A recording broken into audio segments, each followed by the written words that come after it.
그러니까 왜 젠슨왕이 왜 왔지? 저도 사실 거기서부터 출발했거든요. 그쵸. 샘 알트먼이 아니 이분들이 오라고 해서 올 사람들이 아니에요. 리사수도 12년 동안 한 번도 온 적이 없는 그쵸, 분이에요. 그쵸. 네. 제가 그거 보고 느낀 거예요. 아 진짜 심상치 메모리가 않구나. 진짜 부족한가 보다.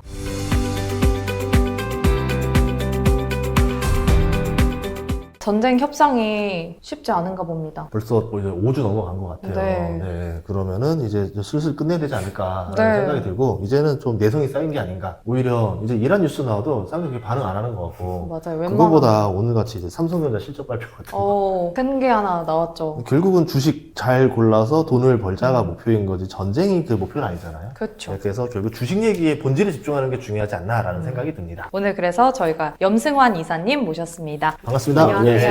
네, 안녕하세요. LS증권 염승환 이사입니다. 이렇게 제가 두 번째 온 것 같은데요. 네. 오늘도 좀 요새 좀 전쟁 때문에 이게 혼란스러운데 좀 그래도 좋은 인사이트 드리고 가도록 하겠습니다. 아, 고맙습니다. 감사합니다. 아니 이사님 오늘 삼성전자 1분기 실적이 네. 나왔는데 엄청납니다. 어떻게 보셨나요? 저도 깜짝 놀랐어요. 네. 그러니까 물론 이제 잘 나올 건 다들 알고 있었죠. 네, 근데 그렇죠. 이제 시장 예상이 38조고 이제 발표 전에 갑자기 시티증권에서 51조로 올리더니 메리츠가 54조 적었거든요. 그래서 이상하다 이거. 우와. 50조 넘겠다 생각했어요. 네. 근데 네. 이제 50조 정도 생각했지 그걸 또 훨씬 훌쩍 뛰어넘을 걸 몰랐는데 아침에 이제 숫자를 보고 저도 좀 깜짝 놀랐고 네. 시장도 되게 놀랐던 게 이제 NXT 그 시간의 거래에서 그거 나오고 주가가 5% 급등하더라고요. 그러니까 이제 다들 좀 놀란 거죠. 네. 이 정도까지는 상상을 못 했던 네. 것 같고. 근데 물론 이제 삼성전자 항상 좀 징크스 있잖아요. 실적 네. 좋은 날 또 주가 잘 안 갑니다. 그러니까요. 네. 오늘도 5% 정도 네, 쭉 오늘도. 내려갔죠. 네. 아까 마이너스까지도 한번 네. 갔다 오고 그리고 이제 결국 좀 플러스에 끝났는데 근데 이제 삼성전자 전형적인 패턴이 좀 실적이 좋을 때 미리 좀 올라요. 이번에도 그 저점에서 한 20% 올랐고 그 상황에서 또 너무 또 실적이 좀 항상 이제 우려가 되는 게 이보다 잘 나올 수 있을까 약간 이런 좀 피크아웃 얘기도 좀 있다 보니까 피크아웃. 거기다 또 이제 전제 그 트럼프 대통령이 이제 곧 뭐 이란에 대해서 뭐 발전소를 폭파하겠다 말겠다 막 이렇게 날짜가 다가오니까 일단 이제 시장에서는 좀 확인해보자. 뭐 삼성전자 좋은 건 알겠는데 그러다 보니까 이제 그걸 확인하고 다시 살려는 이제 매도도 좀 있었던 것 같아요. 그래서 여러 가지 좀 겹쳐서 좀 물론 아쉽죠. 이런 좋은 실적에도 주가가 많이 못 올라서 좀 아쉽긴 하지만 그래도 우리가 매일 주가가 중요한 건 아니거든요. 결국에 실적이나 기업 가치가 중요한 거니까 네. 결국에 오늘 57조 찍은 거는 굉장히 저는 좋았고 저도 그랬거든요. 너무 숫자들이 막 올라가는 거예요. 막 애널리스트의 추정치가 네. 뭐 올해 300조 벌 거다, 내년에 400조 벌 거다. 사실 안 믿겨지잖아요. 그쵸. 누가 봐도 네. 뭐 어떻게 한 달 1년에 300조? 네. 네. 근데 오늘 숫자를 보고 많은 사람들이 이건 진짜 꿈이 아니라 이제 현실이구나. 그걸 좀 느낀 거 아닌가. 네. 진짜 애널리스트 추정치가 이제 맞는구나. 이거를 이제 다시 한번 이제 사람들이 믿게 된 뭐 좋은 실적이었다 이렇게 보고 있습니다. 그렇게 추정치보다 상향되게 됐던 거에는 뭐 어떤 것 때문에 그렇게 나왔다 보세요? 그러니까 이게 이제 그 숫자만 나와서 정확하게 알 수는 없어요. 그쵸, 그쵸. 숫자만 네, 나왔기 네. 때문에. 근데 아마 이제 예상보다 좀 좋았던 건 이 반도체 어쨌든 재고가 많이 부족했던 것 같아요. 그러니까 이번에 올랐던 거 이렇게 애널리스트 분석한 거 보니까 물량이 늘어서는 아니라고 하더라고요. 그렇겠죠. 정해진 게 있으니까. 네. 네. 결국 이 가격이 폭등한 거예요. 그러니까 가격 폭이 우리 예상을 뛰어넘은 거죠. 특히 낸드도 굉장히 좋았나 봐요. 낸드도.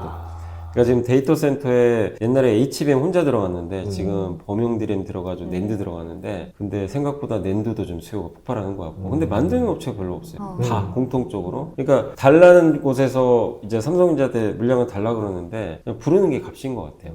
어떻게 보면. 근데 이게 올해 전체로 보면요 1분기가 제일 바닥이에요. 그러니까 일단은 50조가 바닥 같아요. 그러면 2분기는 90조 정도. 아니 그 정도는 아니고 그 3분기부터 아마 90조로 뛸 것 같고 그 오늘 일부 증권사에서는 104조 107조도 찍더라고요. 분기예요? 4분기. 그러면 이제 3개월마다 100조씩 벌어들이는 회사가 되는 거죠. 어마어마한 거죠. 그래서 오늘 KB증권에서 나왔던 보고서가 화제가 됐던 게 올해 만약에 삼성전자가 이 정도 실적을 내주면 엔비디아가 올해 1등이고 영업이익은 삼성이 2등이에요. 전 세계. 내년에 역전. 내년에 삼성이 488조, 엔비디아가 486조인가 본데요. 저도 안 믿겨져요 지금. 그 정도면 한 2, 3년만 일하면 구글이나 엔비디아를 인수할 수 있는 돈이잖아요. 어마어마한 돈이에요. 네. 근데 그 정도를 좀 본다고 하니까 믿기지는 않는데 근데 이렇게 믿기지 않는 숫자가 작년부터 계속 제시됐는데 그거를 이제 뛰어넘는 실적이 자꾸 나오니까 불가능한 건 아닌 것 같고, 다만 이제 메모리는 또 사이클이다 보니까 네. 그 좋은 실적이 또 꺾일 수도 있어요. 400조 벌다가 200조로 갈 수도 있거든요. 아. 네, 그러다 보니까 내년에 엔비디아를 이긴다고 해서 엔비디아 시총을 이길 수는 없어요. 엔비디아 시총이 6천조고 지금 삼성이 1200조거든요. 그렇구나. 네. 그렇다. 근데 너무 벌어진 건 맞잖아요. 네, 그러니까 좀 삼성이 어느 정도는 메꾸지 않겠냐. 아. 이 기대는 하고 있는 거죠. 그러면 계속 실적이 상향할 거라고 보시는 거예요? 아니면 전망 자체가? 아니면 계속 네. 내년까지는 계속 좋을 것 같아요. 근데 왜냐하면 28년부터는 공급이 늘어날 거래요. 왜 그러냐면 이제 28년도에는 SK하이닉스의 용인 공장도 27년 상반기에 완공되니까 이제 반도체 뭐 장비 세팅하고 이러면은 28년부터 본격적으로 아마 이제 생산 들어가고, 네. 마이크론도 지금 이제 공장 인수한 것도 있고, 그래서 미국에 생산 이제 증설도 하고 있는데, 삼성도 평택에 P5 공장 하나 있거든요. 네. 그러니까 공통적으로 28년에는 이들이 다 가동이 들어가니까 그러니까 아무래도 지금보다 공급 늘 거 아니에요. 그럼 가격이 네. 그렇게 크게 증가하기 좀 어렵겠죠. 그래서 올해랑 내년은 괜찮은데 내후년에는 수요가 정말 엄청나게 또 폭발하면 모르지만 지금 정도 수요라면 이제 공급이 느니까 메모리 가격이 마이너스라는 게 아니라 둔화되겠죠. 가격 상승이. 그러니까 오늘 주가 떨어진 것도 그 눈치 게임 같은 거잖아요. 네. 그러니까 이 실적 피크보다는 주가가 먼저 꺾이는데 맞아요. 언제가 피크인지 아무도 모르고 그쵸. 꺾이긴 이게 먼저 오는데 이게 이번이냐 다음번이냐 모르는 거잖아요. 정확히 모르죠. 네, 그럼 대략적으로 실적 피크 찍기 언제쯤부터 주가가 꺾인다든가 보통 이런 게 있어요? 6개월이에요. 보통. 6개월? 보통 우리가 6개월 보거든요. 아. 그래서 6개월 보면 만약에 27년까지 좋다면 28년부터 꺾인다고 치면 그럼 27년 상반기가 고점일 가능성이 높죠. 그게 맞다면. 그러니까 이제 그렇게 생각하면 올해는 편하죠. 예, 예. 올해는 뭐 예, 꺾일 예. 이유가 없는 거니까. 예. 근데 사실 이것도 여러분들이 무조건 그럼 내년 상반기에 팔아야 될지 생각하시면 안 되는 게 네. 작년에 삼성이 본격적으로 상승하면서 네. 나왔던 얘기가 27년부터 공급 늘 거라 그랬어요. 근데 이게 지금 1년 후로 미뤄진 거예요. 그러니까 계속 바뀌어요. 그러네. 그렇게 따지면 올해 상반기가 고점이거든요. 작년만 해도 그렇게 그렇죠. 본 거예요. 예. 근데 올해 딱 1, 2월 지나서 지금 보니까 아닌 거예요. 더 연장되는 사이클이죠. 그래서 매분기 실적 확인하면서 가야 돼요. 왜냐하면 공급이 더 빨리 나올 수도 있고 그건 네. 몰라요. 사실 뭐 신이 아닌 이상 네. 어떻게 알겠어요. 그래서 매분기 숫자 확인하면서 가시되 어쨌든 이번 1분기를 봤을 때는 이게 피크아웃이 아니라 지금 시작이다. 이렇게 봐야 될 것 같아요. 그 슈퍼사이클에 이제 시작 진입했다 막 이런 이미 얘기가 시작은 있더라고요. 했는데 이제 더 가속화될 수 맞아요. 있는 분위기로 가는 것 같아요. 근데 뭐 AI가 발전하면서 반도체 수요는 끝도 없이 막 더 늘어난다 이런 이야기 있잖아요. 어떻게 보세요? 아니 수요는 계속 늘 수밖에 없어요. 그래요? 왜냐면 저도 처음엔 막 의심했거든요. 왜냐면 워낙 저도 사이클을 많이 겪다 보니까 예. 그 좋은 사이클이 한순간에 망가지더라고요. 그쵸. 근데 이번 사이클은 왜 다르냐면 우리가 스마트폰이나 PC를 사서 반도체 수요가 증가한 게 아니잖아요. 개인 소비자 사이클이 아니고 이 기업 사이클이잖아요. 네. 그래서 빅테크들이 지금 미친 듯이 투자를 하는데 이들이 투자를 안 할 수 없는 게 일단 지금 투자도 그동안 많이 했지만 여기서 이제 조금 내가 후퇴하는 모습을 보이면 그 회사는 이제 AI에서 도태되거든요. 아, 투자를 안 하면. 그러니까 이거는 꼭 이 AI만의 문제가 아니고 우리가 반면교사 삼아야 되는 가장 좋은 사례가 삼성전자가 4, 5년 전에 HBM 메모리 반도체를 제일 먼저 했는데 네. 그때 먼저 했는데 그때는 AI가 없을 때거든요. 지금 돈이 안 돼요. 네. 비싸요 또. 만드는 건 비싸고 그 수율도 안 나오고 그러니까 적자가 커요. 그러니까 이제 삼성에서는 야 이거 돈도 안 되는데 이거 왜 하지? 그래서 약간 이제 후순위로. 네. 그래서 여기 인력들이 저기 하이닉스로 갔고 네. 최태원 회장은 AI에 좀 올인하는 스타일이었어요. 돈 안 돼도 이거 해야 된다. 근데 지금 우리 알잖아요. 결과는 알죠. 삼성전자가 돈 안 된다고 했던 그 사업이 네. 엄청난 돈을 벌어주는 하이닉스한테. 네.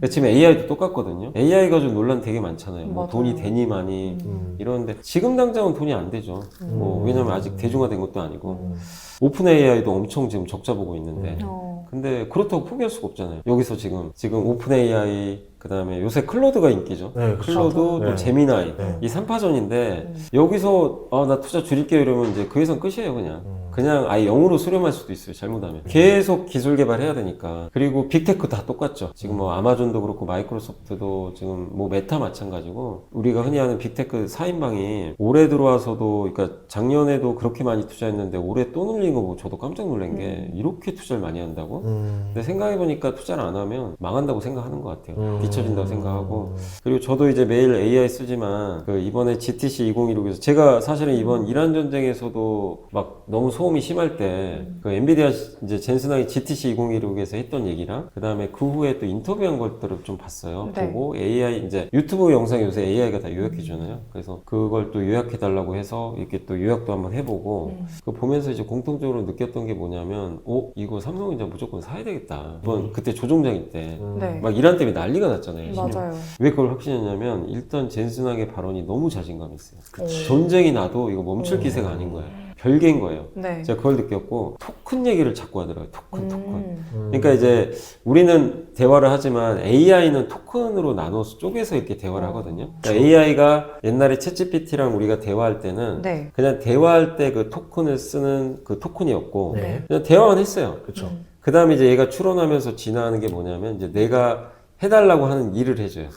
네, 일을 해주는데 이제 한 단계 더 나갑니다. 내가 해달라고 안 했는데 지가 알아서 해요. 이것까지 가요 지금. AI 비서. 알아서 해주는 네, 거예요? 이제 알아서 해주는 AI 에이전트까지 나왔는데 네. 그럼 토큰 수요가 일반적으로 대화하면 토큰이 5,000개 들어간대요. 오. 어떻게 토큰은 그거죠. 헬로라고 하면 그 헬로 한 단어. 네, 그렇죠. 네. 그렇게 보시면 되는데 그게 이제 5,000개 들어간다고 생각하면 AI 비서가 내가 시키지 않았는데도 일을 하면 100만 개가 들어가요. 얘가 계획 세워서 모든 걸 자기가 알아서 다 해야 되거든요. 그 계획 세우고 생각하는 것 자체가 계속 토큰이에요. 우리가 뭐 단어 떠올리잖아요. 네. 그런 게 이제 AI는 토큰으로 이제 그걸 행동을 하는 건데 100만 개인데 메모리 수요는 토큰 수요가 2배 늘면 메모리는 4배가 늘. 그렇구나. 요렇게 된다고 하더라고요.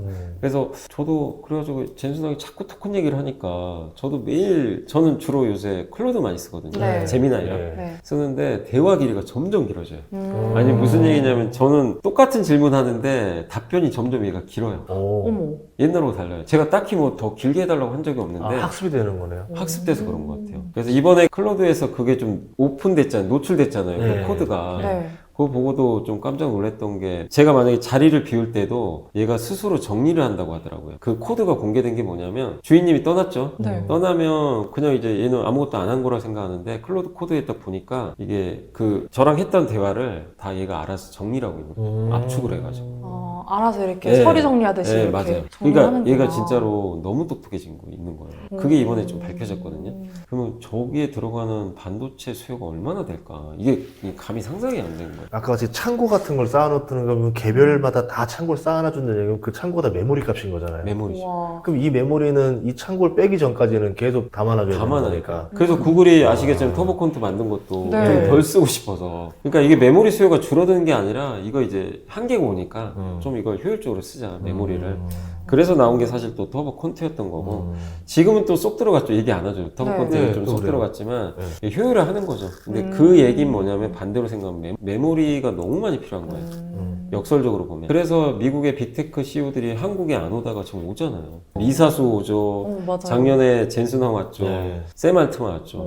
네. 오는 이유는 다 한 가지죠. 메모리를 좀 구하고 싶어서. 작년에 저희 채널 출연했을 네. 때가 그때 깐부치킨 딱 맞아요. 바로 이후였을 네. 거예요. 이게 괜히 온 건 절대 네, 아니다. 맞아요. 그때 삼성전자와 현대차라는 거 피지컬 AI와 그 HBM 네. 이거 때문에 왔을 건데 여기 두 기업을 주목하셔야 된다라고 해서 주가가 최소한 둘 다 더블은 갔습니다. 의도를 해석하는 방법이에요. 네. 그러니까 제가 생각하는 주식 투자 제일 잘하는 건 사실 저는 좀 아쉽게도 제가 개별 투자가 금지돼 있어가지고 네, 그건 좀 네. 아쉽긴 한데 제가 아는 슈퍼게이머분도 그런 얘기 하더라고요. 세상을 먼저 읽으면 좀 좋대요. 그러니까 그건 물론 공부를 많이 해야 되겠죠. 맞아요. 그러니까 개별 기업을 분석하는 것보다 그러니까 이게 전 세계 돌아가는 판을 읽으라 그러더라고요. 그러니까 그게 맞는 것 같아요. 네. 그러니까 왜 젠슨왕이 왜 왔지? 저도 사실 거기서부터 출발했거든요. 그쵸. 샘 알트먼이 아니 이분들이 오라고 해서 올 사람들이 아니에요. 리사수도 12년 동안 한 번도 온 적이 없는 그렇죠, 분이에요. 그렇죠. 네. 제가 그거 보고 느낀 거예요. 아, 진짜 심상치 메모리가 않구나. 진짜 부족한가 보다. 근데 삼성 하이닉스도 주고 싶어도 못 준대요. 이게 한정돼 있어가지고. 수량이. 그러니까 한정판이에요, 사실 지금. 어. 그래서 올해는 다 끝났고요. 지금 내년 물량 가지고 지금 협상하나 봐요.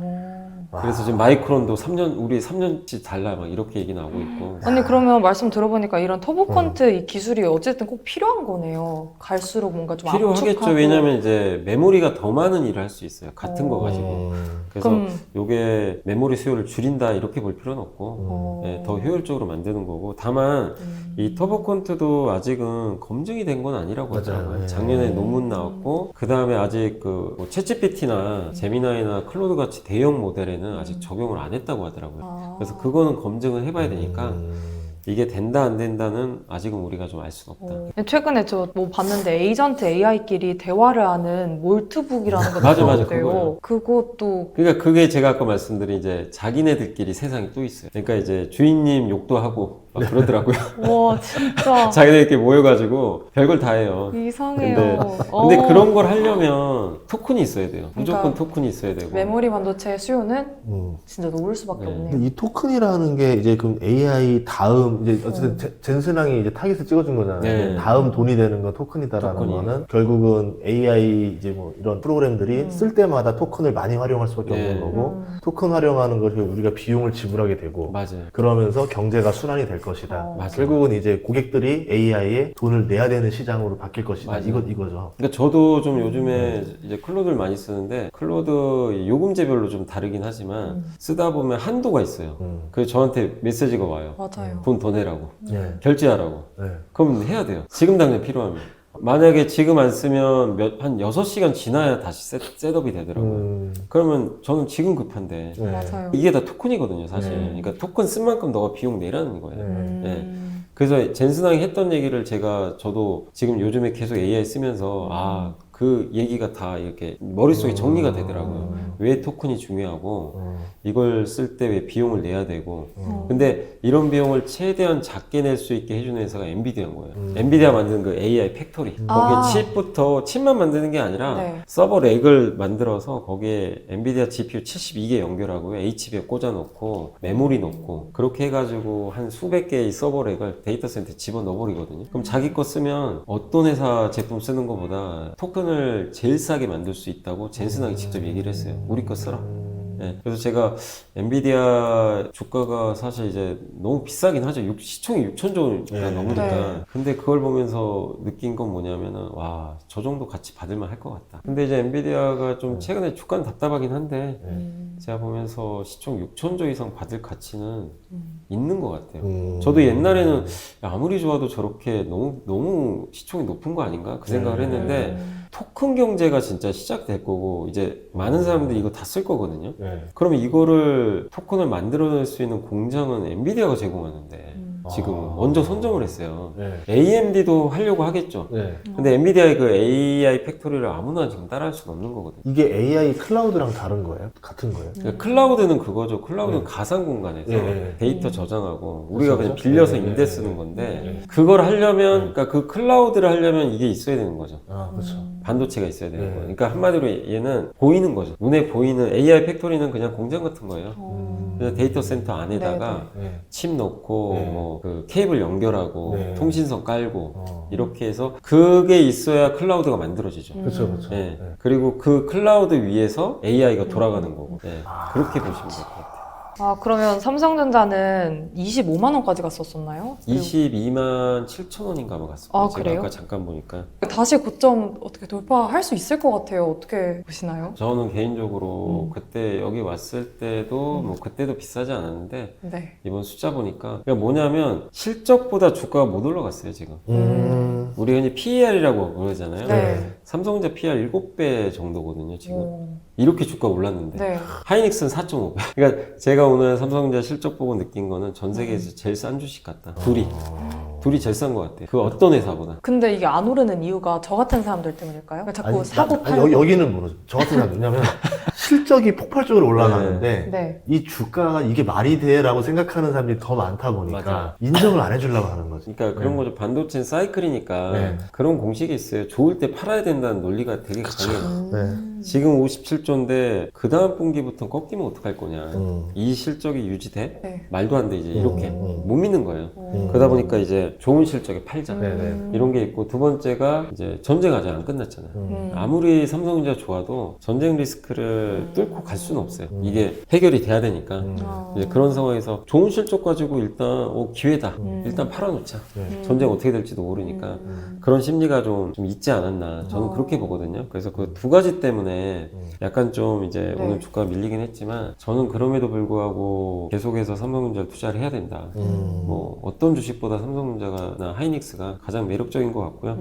왜냐하면 일단 숫자로 명백하게 검증을 했고 이 사이클이 지금 끝이 아닌 것 같아요. 아까도 말씀드렸지만 계속 이어지고 또 지금 사실 이번 사이클을 제일 잘 맞추신 분이 메리츠증권의 김선우 연구원님인데 네. 작년 여름에도 삼성전자 한참 안 좋을 때도 그때 여름 8월인가 7월에는 삼성전자 별로 안 좋았거든요. 네. 좀 그때 또 반도체 비관론도 좀 있었는데 절대 아니라는 거예요. 보고서에도 예, 아니다 이거 사이클이 바뀌었다. 근데 이제 이분이 삼성전자 실적 발표 전에 54조를 먼저 적은 거예요. 오. 그러니까 맞췄죠 사실은. 와. 맞춘 근접하게 거죠. 가장. 예, 그래서 저도 너무 놀랐어요. 도대체 이분은 어떤 생각으로 이렇게 잘 맞출까? 저도 이제 그걸 알 수는 없는데 SK하이닉스 ADR 그 미국 상장하는 것도 네. 먼저 얘기하신 분이에요. 그러니까 이제 이분 너무 멋있다. 논리는 지금도 너무 싸다는 거죠. 오. 4분기가 104주 적었기 때문에 그래서 내년까지 사이클은 이어진다고 저도 생각을 하니까 삼성전자 뭐 제일 비싸게 사셨다면 아예 대박이죠. 버텨봐야죠. 근데 진짜 말씀 들어보다 보니까 이제 트럼프 대통령의 이 한마디에 증시가 요동칠 때 좀 담아놔야겠네요. 오히려. 맞아요. 많은 분들이 좀 못 담는 이유가 삼성전자도 결국 네. 이렇게 전쟁이나 이런 것에 대해서 고유가되고 금리 인상하면 이제 반도체 사이클 끝나는 거 아니냐 이 걱정을 하는데 지금까지 나온 거 보면은 미국 빅테크는 유가 오르고 전쟁 나도 이 지출을 줄일 생각이 전혀 없는 것 같아요. 저번 달에도 오라클이 실적 발표할 때 제가 좀 걱정했거든요. 이 회사 이거 줄이면 어떡하지? 투자 줄인다 그러면 어떡하지? 왜냐면 뭐 자꾸만 소음이 좀 심했죠. 뭐 그렇죠, 돈도 그렇죠. 못 번다 막 네. 이래가지고. 근데 투자를 늘리더라고요. 줄이는 게 아니라 오히려. 그래서 그때 좀 또 한 번 더 확신했어요. 아 이거 오라클이 이 정도면 돈 더 잘 버는 회사들은 줄일 이유가 없는 것 같다. 그걸 좀 더 확신했고. 그래서 앞으로 물론 이제 뭐 4월 말 5월에 또 이제 미국 빅테크도 실적 발표하겠죠. 그때 한 번 더 검증해봐야 되겠지만 전쟁 때문에 줄일 가능성은 지금 없어진 것 같아요. 그래서 저는 삼성전자는 오히려 뭐 혹시 정말 이란에 뭔가 큰 또 전쟁이 펼쳐져가지고 네. 뭐 발전소 폭발하든가 네. 그러면 또 당연히 한번 빠지겠죠. 그건 어쩔 수 없는데 그러면 또 삼성전자를 들어갈 수 있는 또 좋은 기회는 되지 않겠냐. 뭐 좋은 표현은 좀 그렇지만 또 싸게 살 수 있지 않을까 이렇게 예상을 하고 있습니다. 지금 삼성전자 제일 악재는 외국인이 계속 판다는 거거든요. 맞아요, 맞아요. 물론 이제 최근 며칠 동안은 좀 안 팔았었지만 기존에 너무 많이 팔았었는데 그 이유가 뭐라고 보세요? 그게 좀 제일 큰 거는 그걸 많이들 얘기하시더라고요. 외국인들이 우리처럼 일반 개인이 아니에요. 뭐 미국의 한 어떤 투자자가 우리나라에서 계좌 터서 사기가 어려워요. 그쵸. 진짜 힘들어요. 네. 그건 거의 불가능하고. 네. 그래서 지금 외국인들은 다 외국계 펀드라고 보시면 돼요. 어. 펀드는 룰이 있어요. 삼성전자 시가총액이 작년에 SK하이닉스랑 삼성전자 합쳐서 시총이 아마 전체 23% 정도 됐을 거예요. 이번에 40%가 넘은 거예요. 뭐냐면 규정상 몇 퍼센트 넘어가잖아요. 네. 무조건 팔아야 돼요. 그쵸. 네. 그 규정이 있어요. 그러니까 예를 들면 한 종목에 25%다. 네. 그럼 삼성전자가 30% 넘잖아요. 5%를 그냥 어. 무조건 팔아야 돼요. 그 이유가 없어요. 그냥 좋아도 팔아야 되는 거예요. 돈을 너무 많이 벌어서 파는 거다. 그러니까 비중이 올라가고 네. 자동으로 이거는 펀드 매니저가 어떻게 할 수 없는 영역이고 그쵸. 규정을 따라야 되니까 네. 그 물량이 되게 한두 펀드가 아니잖아요. 네. 삼성하이닉스가 워낙 많이 이렇게 오르다 보니까 그래서 그 물량을 좀 줄이는 매도가 많았던 것 같고 또 한 가지는 이제 뭐 이게 주식 투자 오래 하신 분들 아시겠지만 메모리는 무조건 사이클이니까 이 아직도 그 고정관념이 있어요. 좋으면 팔아야 돼요. 40개월에 네. 주기 양봉. 네, 맞아요. 네. 그럼 이제 왔으니까 네. 이거 팔아야 된다.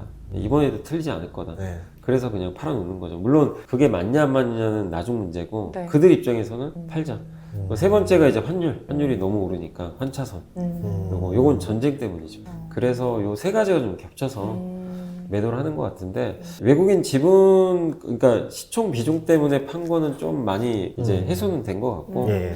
나머지는 뭐 피크아웃도 아닌 것 같고요. 네. 이제 남은 거는 이란 전쟁만 좀 완화되면 제가 봤을 때는 외국인도 좀 돌아오지 않겠냐. 4월 들어서는 이제 매도가 줄긴 줄었어요. 맞아요. 네. 종종 기대감이 생기니까. 네. 그래서 그거만 되면 저는 복귀한다고 보고 있습니다. 아, 이렇게 삼성전자한테 궁금증을 들어봤는데 네. 좀 개운하네요. 그쵸? 좀 안심이 됩니다. 예. 네. 저번 작년에도 그랬었어요. 반년 네. 전에도. 그때도 깐부치킨 대체 왜 먹었을까? 어. 너 완전 쇼잖아요. 네. 자기들끼리 먹으면 되지 뭐하러 사람 만나서 그 치킨 뜯고 있어요. 맞아요. 근데 그거를 명확히 또 해설을 해주셨거든요. 오늘 해주신 얘기도 들어보면서 여러분들이 참고를 해주시면 좋을 것 같습니다. 오늘 감사합니다. 감사합니다.